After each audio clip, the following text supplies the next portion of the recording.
서울의 한 대형 병원에서 정신과 의사가 환자에게 살해를 당해서 충격을 주고 있는데요. 살해범은 범행은 인정하지만 범행 동기는 오락가락하고 있습니다. 경찰은 피의자에 대해 구속영장을 신청하고 범죄 사실 규명에 수사력을 모으고 있습니다.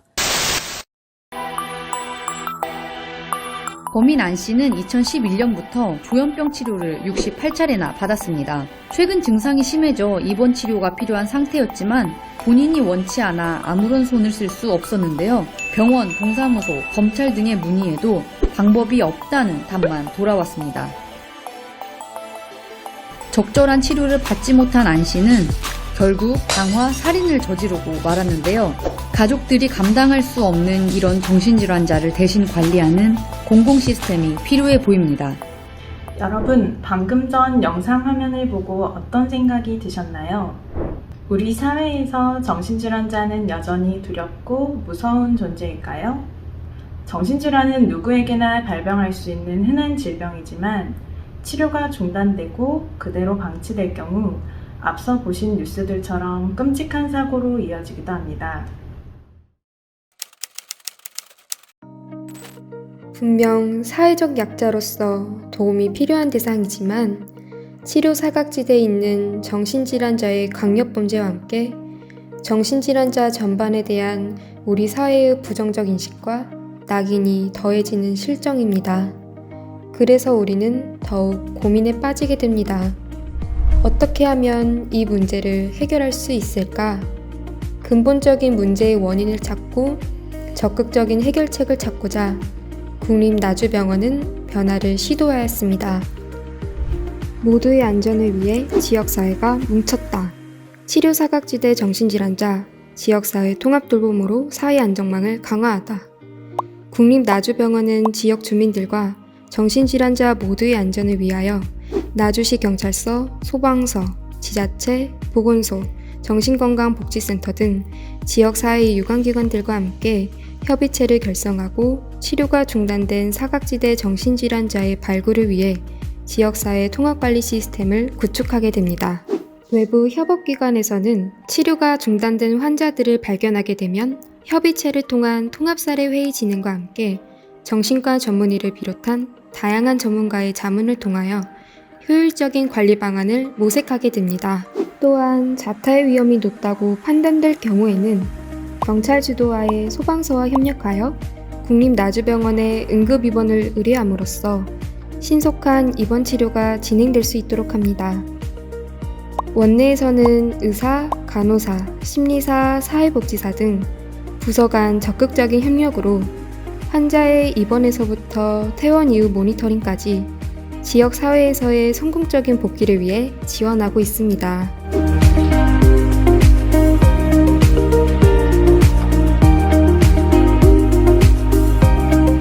특히 국립나주병원에서는 치료에 비수능적인 고위험 정신질환자의 퇴원 이후 전화상담 및 가정방문을 통한 집중적인 관리를 위해 통합사례관리 전담 조직을 운영함으로써 효과적인 증상관리와 재발 방지를 위하여 힘쓰고 있습니다.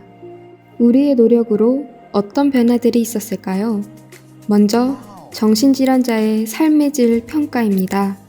사전 대비 13.6점이 향상되었고 전반적 기능 상태 또한 자타해의 위험이 있는 19.3점에서 관리 이후 일상생활에서 약간의 어려움을 겪는 정도 수준의 54.1점으로 크게 향상되었습니다.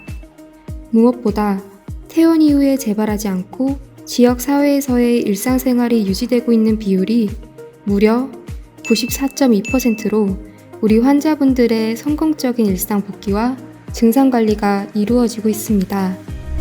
협의체 결성 이후 어떤 점들이 달라졌을까요? 국립나주병원 커뮤니티 케어 협의체에 참여하고 있는 지역사회 관계자분들을 영상으로 만나보시겠습니다.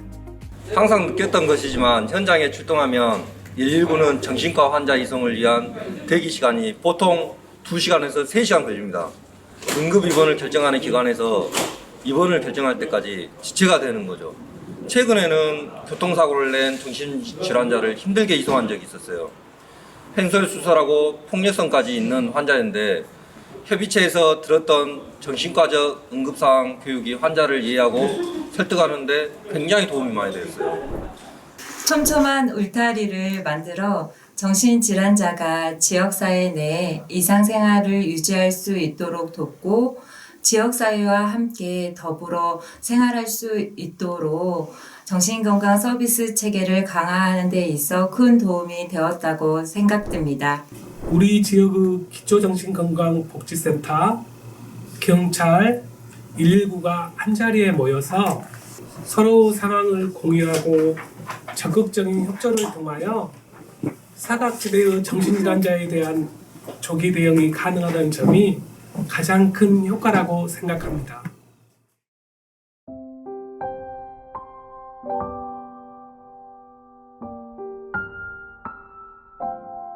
어머니, 저 부연이에요. 50살이 다 되어도 약도 안 먹고 술 마시고 돌아다니면서 남들을 때리고 징역살이까지 했던 어머니 마음 아프게 했던 불효자입니다.